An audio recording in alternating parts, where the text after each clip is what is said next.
Let's begin by telling you that fuel scarcity is gradually surfacing in Lagos and other parts of the country as private depot owners have hacked ex-depot price of petrol from 630 naira to 7020 naira per litre. Now, this development comes as fuel scarcity deepened in Abuja and surrounding states on Sunday, with some filling stations selling petrol as high as 900 naira per litre. In an interview on Sunday, the National Vice President of the Independent Petroleum Marketers Association of Nigeria, Ahmed Fashola, revealed that many filling stations were closed because they had no fuel in their tanks. He called on the Nigerian National Petroleum Company Limited, the sole importer of petrol at present, to explain the situation to Nigerians.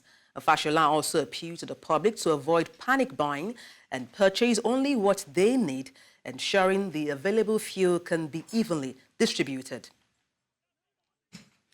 And to discuss this, I am joined by a public affairs analyst, Dotun Ojon. Good morning. Glad to have you join me. Good morning. It's good to be here. Let me kick off by asking what your impression is on this recurring decimal of scarcity of fuel. What do you make of it? I think the government is not strategic enough in putting an end to this. And fuel scarcity should not happen at this moment where there's tension in the community.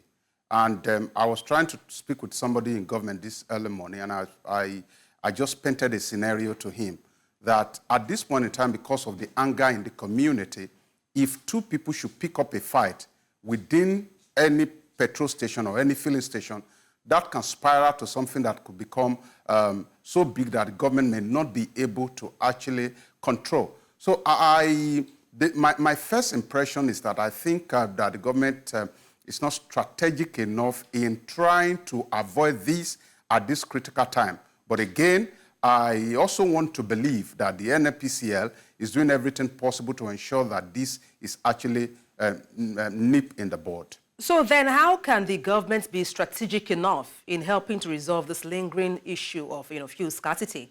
What's the way forward? Everybody knows what the answer to that question is. It is the courage to do exactly what people know that we are lacking at this moment. As we speak now, the total daily consumption in Nigeria is about 50 million liters per day. Our 4 refineries have capacity to actually refine about 490-something thousand barrels per day. So the solution is very simple. The government has actually been mouthing it for a period of time that they are going to work on our local refinery. We can't continue to depend on importation. And I don't know whether you are aware that there was a story that came out that the NPCL is struggling to refute at the moment, that we are owing up to about $6 billion to people that we are importing fuel from. With that reality, as the case may be, and the reality of what our currency is saying at the forex market at the moment, it's a lot of things. So the government must pay attention to what it has said. Repeatedly, the government has promised that, they were going to work on the refinery, they were going to do turnaround maintenance, and you and I know how much money has actually been put into turnaround maintenance, even while in the last 10 years, the refineries have not been able to churn out 10% of their capacity. I am not blaming the present administration. I'm just concerned that if care is not taken, we'll spend the 4 years tenure of President Tinubu to also begin to talk about the relevance as to whether there's reality of fuel subsidy, whether we'll continue to import, whether we'll work on the refineries.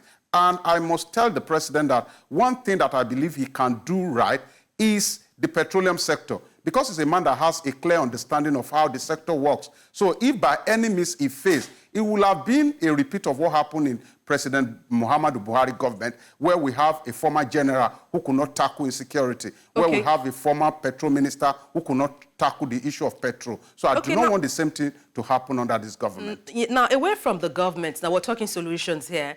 What role can other private depot bodies play in ensuring we get to a lasting solution to end this recurring issue? Unfortunately, I'm not seeing any role they can play at the moment. It's like you're not. Let's look at the reality of what we have on ground. NPCL is the sole importer of fuel as we speak now, and they give to major marketers. And independent marketers buy from major marketers. And it's as simple as that. it's a principle of economics that whatever I buy is what I will sell. So if, for example, if I bought for 610 naira per liter, it is logical for me. I will have to put in my transportation. I will have to put in logistics. I will have to put in electricity. I will have to put in worker salary and all of that. And that's where we arrive at this scary figure that has been peddling since yesterday. So the reality of what we have on ground is that NNPCL, I think, has never, and you see that even people in the National Assembly have come out to say that NNPCL has never been transparent, even when they were government sole agency. So if there's a gap between, if you are owing, let us know that you are owing, and rally up the agencies of government to ensure that payment is made.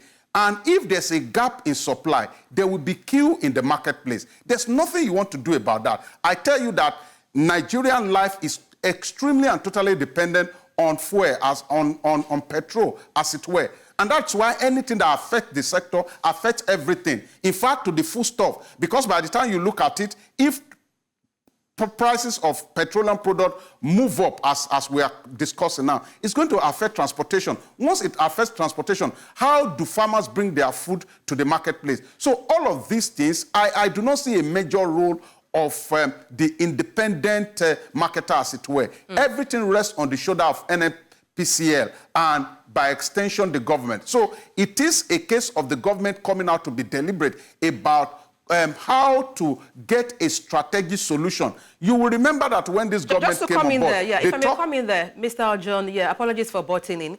You've talked about Nigerians, also the government. Now let's talk about, measures the government should take.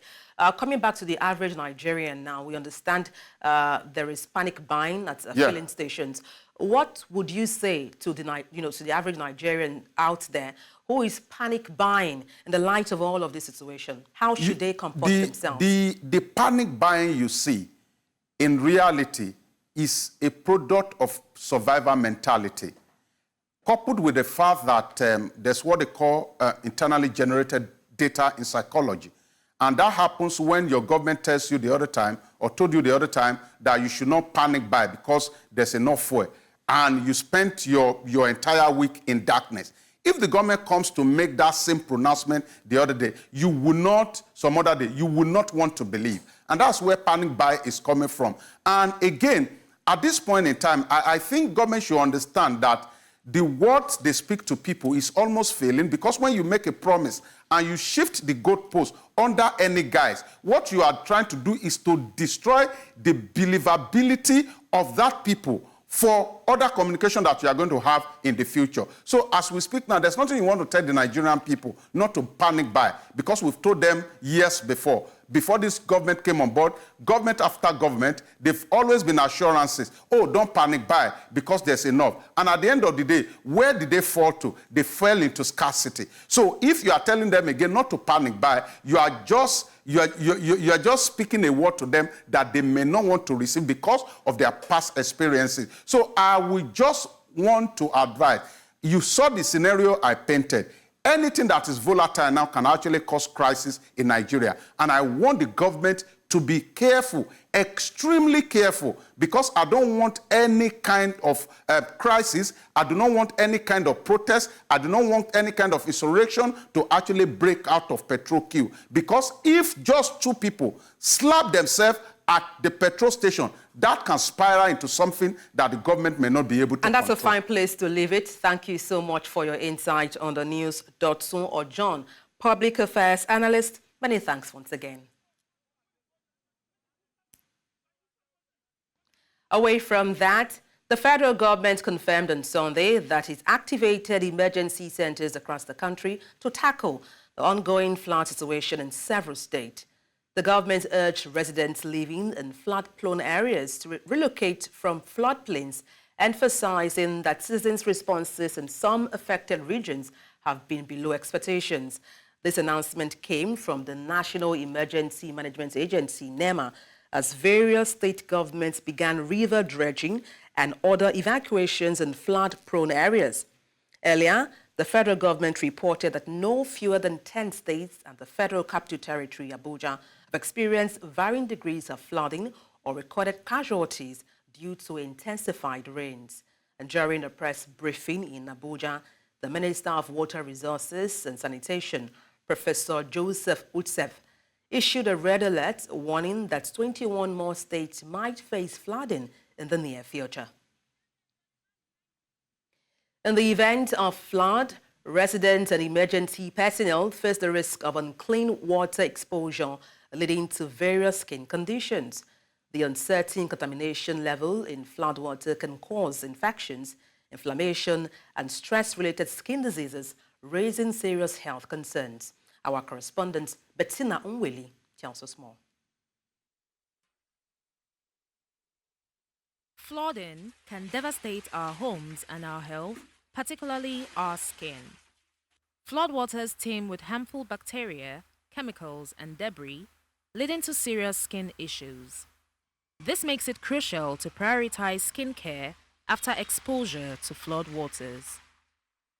If I actually get home, I'm actually going to take a very good care of my skin. I will literally use hot water to bathe and antiseptic, like or more. I will drown myself there for like hours because I have a very delicate skin and I react to little things. There are creams that one can apply at least to take good care of the skin, to put it in order so that you are not infected with any disease. Floodwaters strip your skin's natural oils, leaving it dry and irritated. It is important to avoid further exposure to contaminated water. If cleanup is necessary, wear protective gloves and clothing to protect your skin. We have seen an increase in certain skin conditions as a result of the climate change. The warmer weather promotes the growth of fungal skin infections in particular.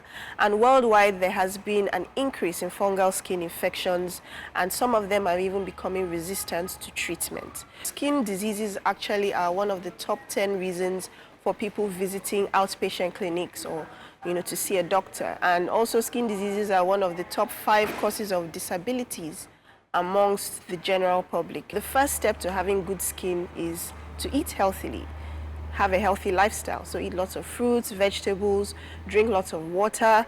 Enemies of the skin like sugar, like alcohol, and then smoking. These are things that can damage the skin if they're taken, a lot or even at all. Protecting your skin after floodwater exposure fends off infections and keeps it healthy. Your skin is your body's first defense. Experts urge us to treat it right, and it will do same for you. In Lagos, for News Central, Bettina Nwili. Nigeria's National Institute for Legislative and Democratic Studies has pledged its commitment to support the growth and development of young Nigerians that will help shape the future of the nation.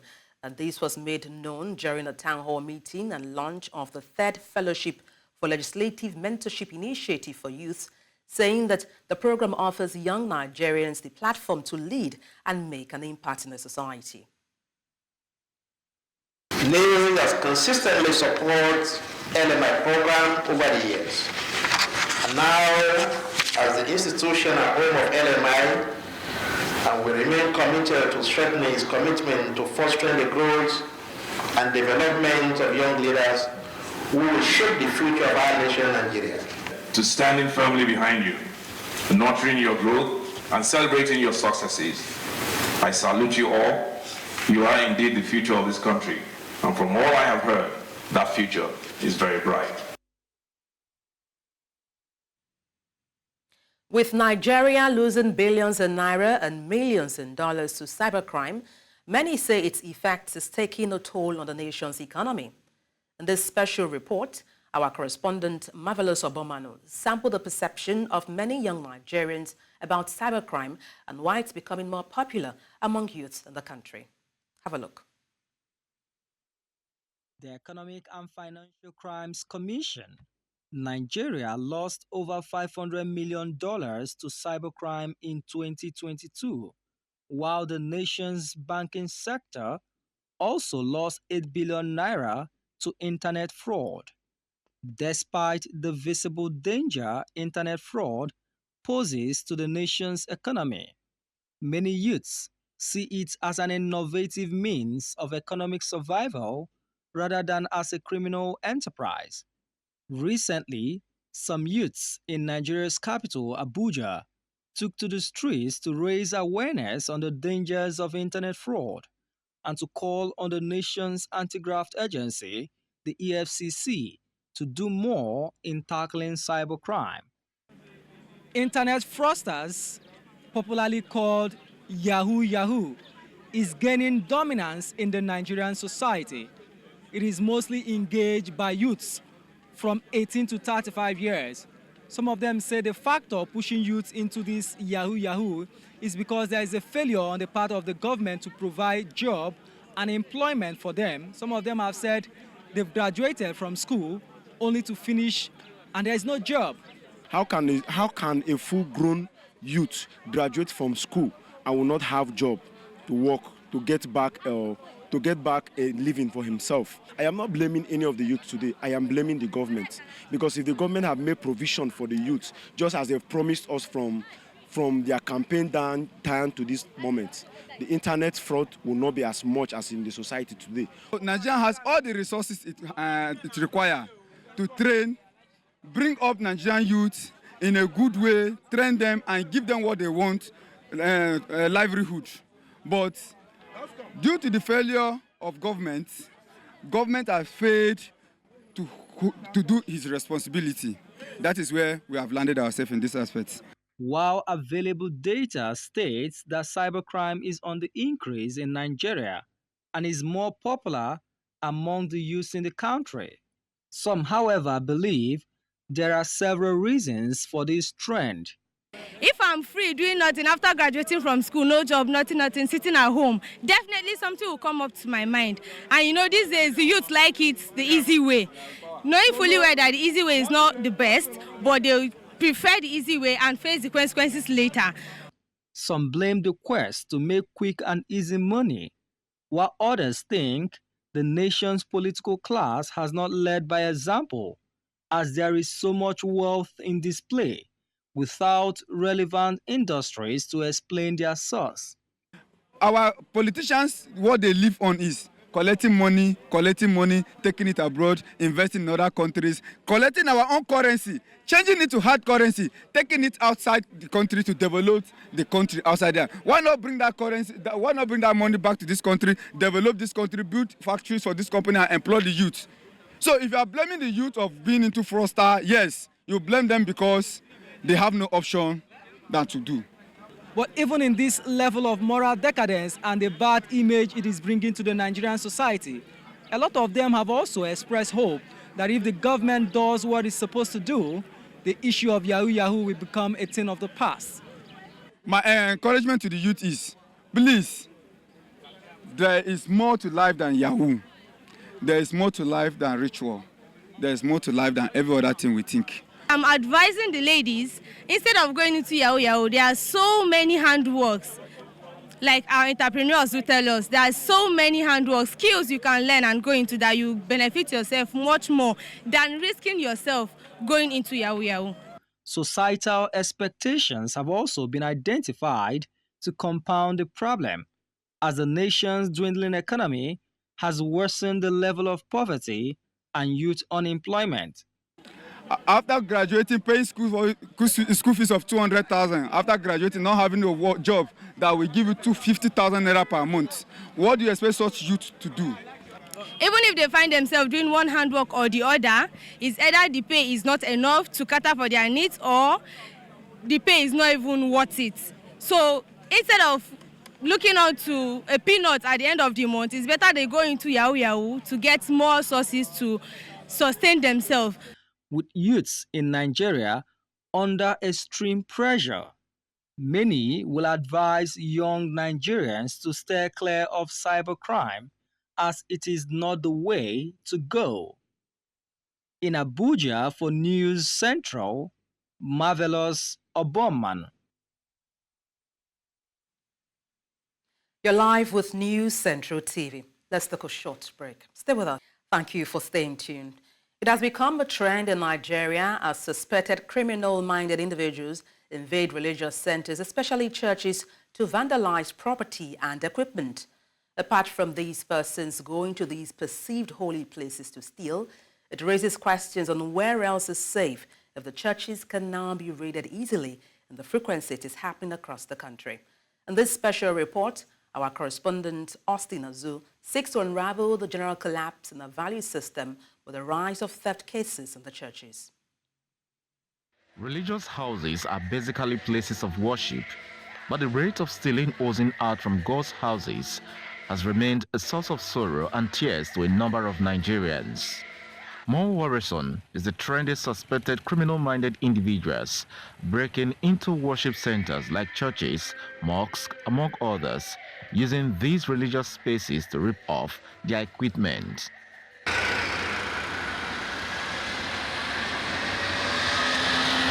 But some of these Christian faithful speak on why suspected criminals are stealing church equipment. Many of them, because of the financial challenge confronting them, they see churches as an avenue where they could loot.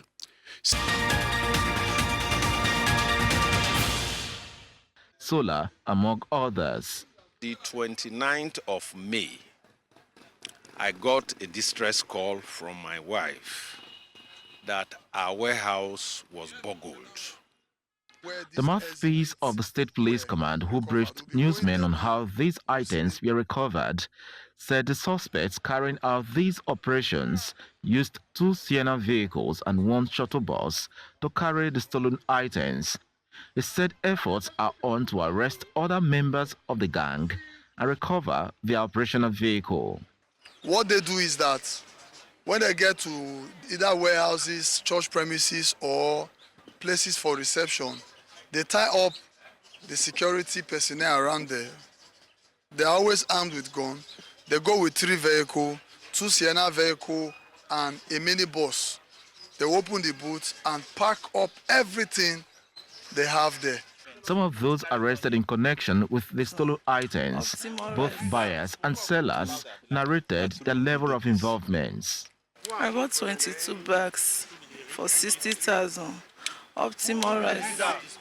Now motor now send me I escort before, but the load, so that load, so we not carry, they not supply the load out.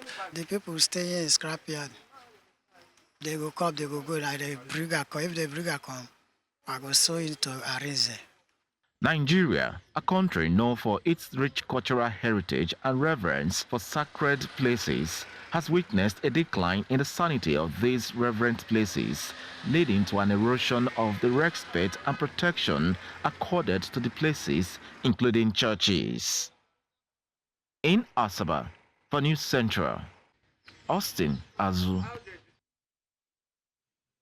Traders in Area International Market in Aba have called on the Abia State government to save them from the present environmental menace being encountered for over a year now, following the redesigning of the market. The traders say the situation has affected their health and also threatened their businesses in so many ways. Our correspondent Chinwe Ugele spoke with some of them and they share their experiences. The major challenge confronting the traders and market are perennial flooding, disorderliness, overcrowding of the market with shops and filth. But with the design to remodel the market and make it standard since 2021, the situation has become worse for those who are yet to have their new shops allotted them and better for others in their new world. Before you do something else for our inside shop, for example, this I wait for last night, he enter my shop or everybody's shop. You can see my shop now.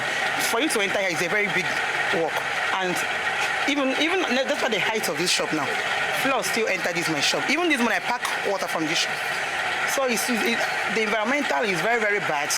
The bifurcation separating the newly constructed shops from the old ones has not only made the disparity in quality obvious, but pushed all the flood from the remodeled side to the other side.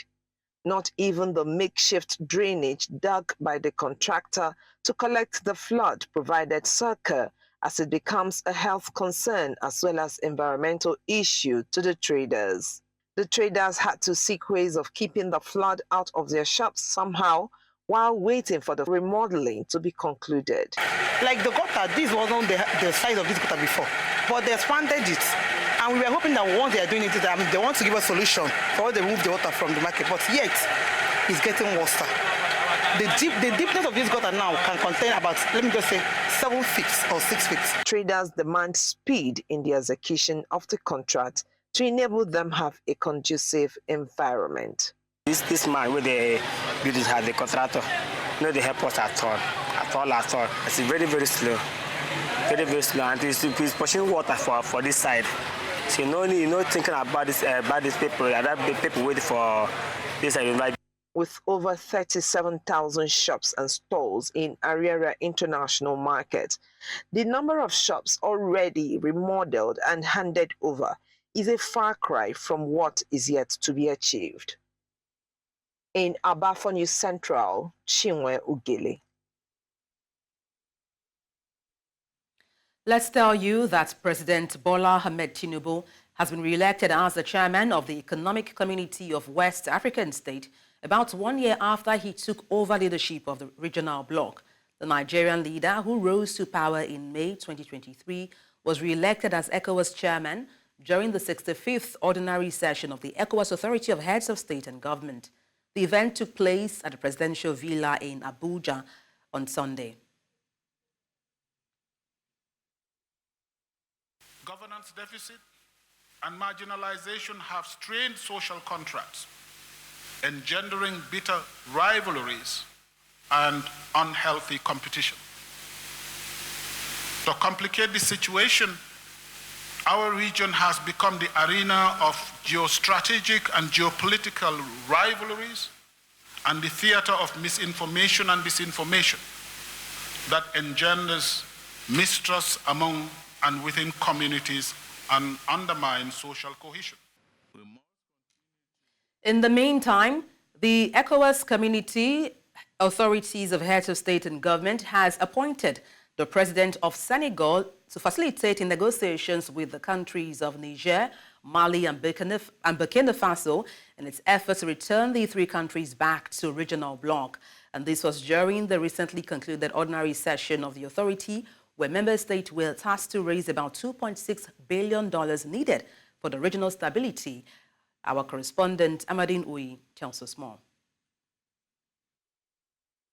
It is the 65th ordinary session of the ECOWAS Authority of Heads of State and Government. In attendance are heads of states from all ECOWAS member states. We have convened this ordinary session to once again review the situation in our region. We are aware of the enormous challenges, including terrorist activities and violent extremism, threatening to spread from Sahel region towards the coastal states.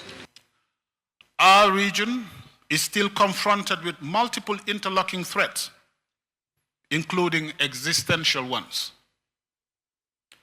These include climatic and man-made crises, leading to terrorism and violent extremism and food insecurity.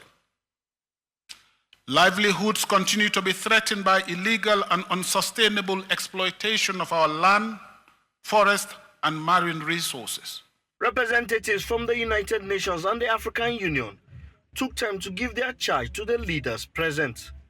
In the context of complex challenges in the sub-region, the United Nations will continue to support national and regional efforts to ensure peace and stability, enhance democracy and good governance, including through inclusive political processes and socio-economic development, with the emphasis on economic empowerment of women and youth. The urgency to intensify efforts to construct a collective and inclusive front against terrorism, violent extremism, insurgency, and undemocratic means to power, including cyber criminality, are critical areas that must be addressed. President Tinubu are commending the conclusion of discussion on the 5,000-man strong ECOWAS regional standby force, urged member states to meet expectations for its takeoff. A peaceful and secure society is essential for achieving our potential. As we move to operationalize the ECOWAS standby force ESF in combating terrorism. I must emphasize that the success of this plan requires not only strong political will, but also substantial financial resources. We must, therefore, ensure that we meet the expectations and recommendations set forth by our ministers of defense. The authority appointed the president of Senegal to serve as the ECOWAS facilitator to lead the negotiations with the countries of Mali, Niger, and Burkina Faso in a bid to return them back to the regional bloc. In Abuja for News Central, I am Amadine Uyi.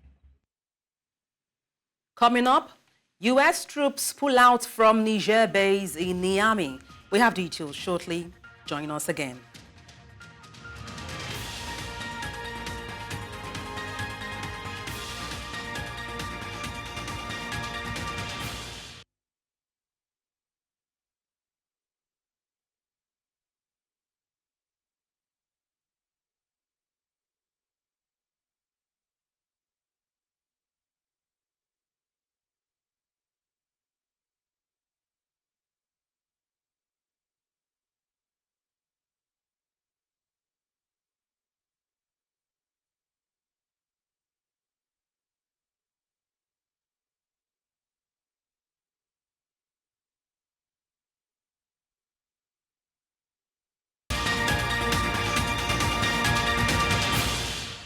Have completed their pullout from their base in Niger's capital, Niamey, and will fully depart from Agadez in the north before the September 15 deadline set by the country's military rulers, officials from both countries confirmed on Sunday.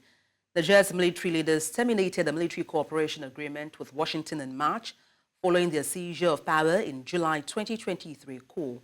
The United States had approximately 650 soldiers stationed in Niger, participating in anti-jihadist missions across several Sahel nations in West Africa, including operating a major drone base near Agadez.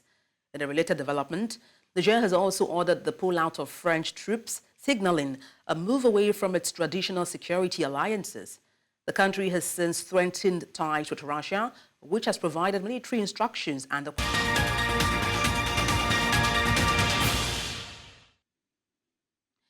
And to discuss this, I am joined by Executive Director, Human Rights Network for Journalists in Uganda, Robert Sembala. Good afternoon, good morning rather from here. Glad to have you join me. Yeah, good afternoon. Actually, it's morning here in Uganda. I'm happy to be in this space. All right, let me start by asking how you would describe the freedom of expression or the lack of it in Uganda. Yeah, the freedom of expression here is not guaranteed. It is an environment characterized by partly some free elements and controlled elements. It is more free where the media is not writing about critical issues of governance, human rights, rule of law, and good governance or constitutionalism. It is free where it is preoccupied with a lot of entertainment, education, information, but more so entertainment to do with sports and a couple of other things.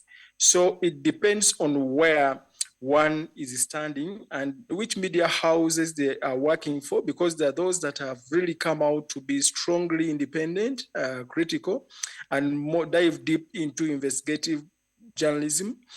But there are also those that have become a mouthpiece for the government, and you don't think that they are in the same problem as the rest of others. So the environment is a combination of two folds, but the victims are from both sides, because most of these tormentors do not first ask which media house you're working for. They will just make you become a victim without necessarily first diving into where you work, and it's not interesting. However, that most of the victims come come from the government owned media houses. Yeah, just to chip in there, let's talk solutions now. What reforms or laws need to be changed to ensure journalists in Uganda operate, without fear or favor? Yeah, one, we have we have a litany of laws. One of them is the recently passed Anti-Homosexuality Act, which has very obnoxious clauses attaching the practice of journalism, especially when it goes down to the sentence, the length of a sentence, which is 5 years in jail, if you're seen to be promoting or abetting in the act of homosexuality. And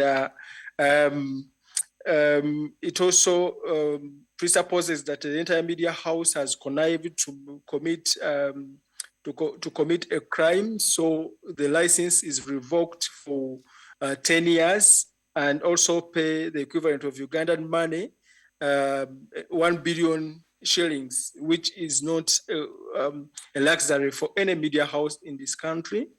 And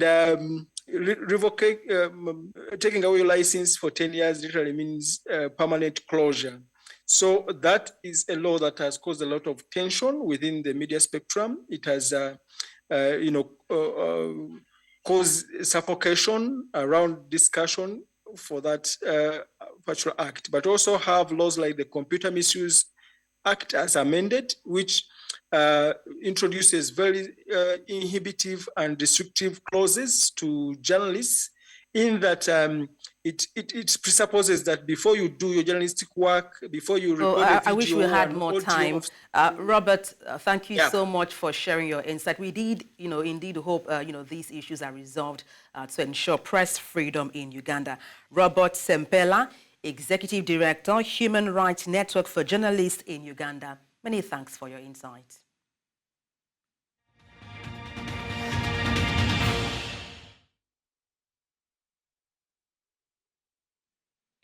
France's far-right National Rally was widely expected to win the snap election, but instead they were beaten into third place. A left-wing alliance called New Popular Front won the most seats after a highly charged and abbreviated election called only 4 weeks ago by a weakened President Emmanuel Macron. The National Rally, RN, won the first round of this election, and all the opinion polls since the predicted victory in the run-off round. Instead, France now faces a hung parliament with no party having anything like a majority. RN leader Jordan Bardella blamed unnatural political alliances for stopping their rise to power. C'est hyper fort, on a milité pendant des semaines depuis la dissolution de l'Assemblée nationale, c'est hyper fort, on était là pour ça, on voulait ça, c'est un instant de vie, c'est l'histoire, on est fiers de ce nouveau Front populaire, on est fiers de LFI, de Jean-Luc Mélenchon, de tout le monde, et on est fiers de nous et de tout le monde. Et c'est ça la République. Notre peuple a clairement écarté la solution du pire pour lui. Ce soir, le Rassemblement national est loin d'avoir la majorité absolue que les commentateurs lui prédisaient il y a une semaine à peine. C'est même tout le contraire. Le nouveau Front populaire, il est né ici, dans ces locaux, il y a moins de 4 semaines. Il fallait le faire. Il fallait le faire. Et non seulement nous l'avons fait, mais nous avons gagné. French riot police have clashed with demonstrators marching through the city of Reims after celebrating the results of the second round of the French general election, which saw the New Popular Front, NFP, come out on top ahead of the presidential group and the far-right National Rally. Now, people took to the streets in several cities to celebrate the surprise victory of the left-wing alliance, according to preliminary results. Tensions rose in Republic Square in central Paris, where police intervened against protesters. In the northern city of Lille, police reportedly used tear gas against 500 members of an anti-fascist group. Southern Marseille was also jolted by protests involving 5,000 people, police said. But a crowd chanting slogans against the far right, according to Le Figaro.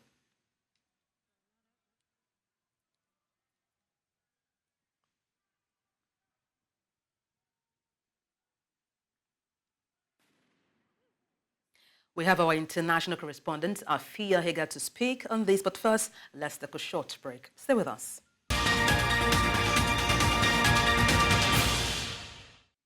And to speak on the French elections, I am joined by our correspondent, Afia Hagen. Afia, why is there such shock regarding the victory of the left-wing alliance?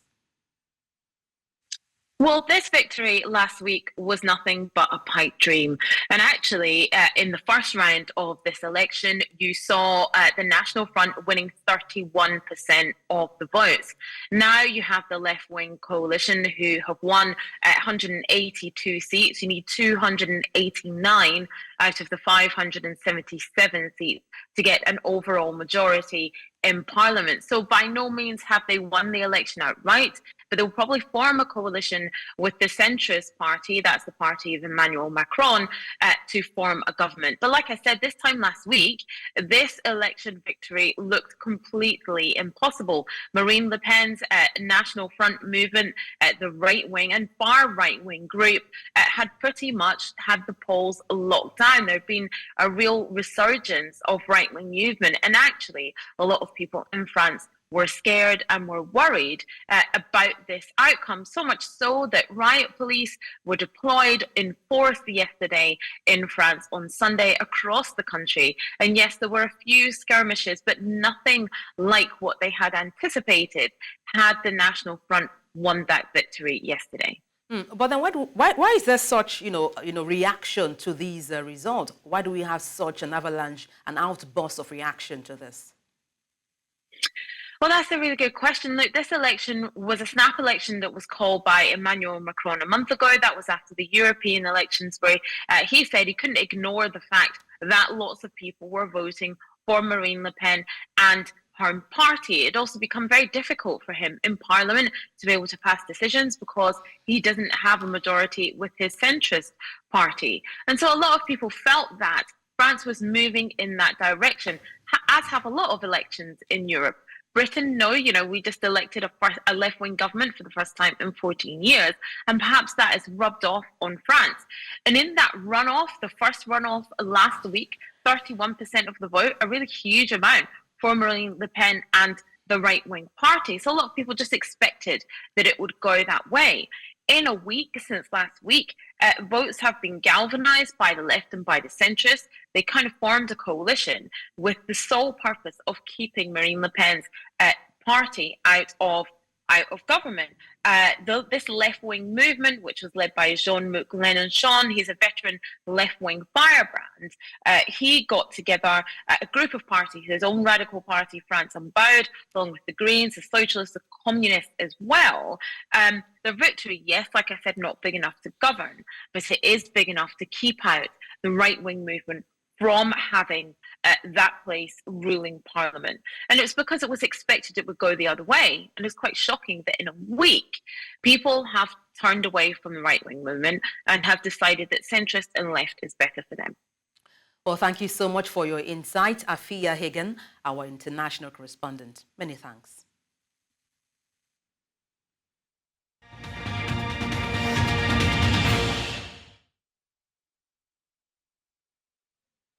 Ahead of the FIBA Under-18 qualifying tournament scheduled for Abidjan from July 29th to August 4th, the Nigeria Basketball Federation has called up 25 players for its camp, commencing on July 9th in Port Harcourt. The squad, under the guidance of veteran youth coach Fubara Humphrey, comprises 19 players from local leagues and 6 from the USA. Among those invited are Basi Ekbo Efyong, Abraham Hart, Ikechukwu Divine, and Emmanuel Okon. The list also includes talents like Sani Samuel, Tob Ogu Okechukwu, and Unanama Set Ekwe. The US-based contingent features players such as Favor Ibe, Ethan Ngba, and David Ugona. The subsequent qualifying phase is set for August 16th to 25th in South Africa.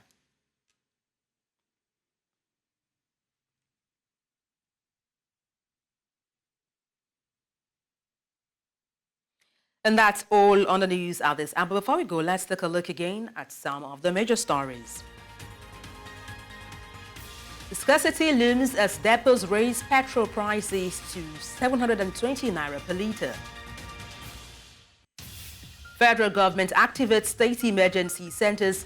Governors order evacuations over flooding. U.S. troops leave Niger base in Niamey following military agreement termination. Send your eyewitness report to the WhatsApp number on the screen and do follow us on social media. We are at News Central TV. You can watch us live on DSTV, channel 422, Star Times, channel 274, Avo TV, and YouTube.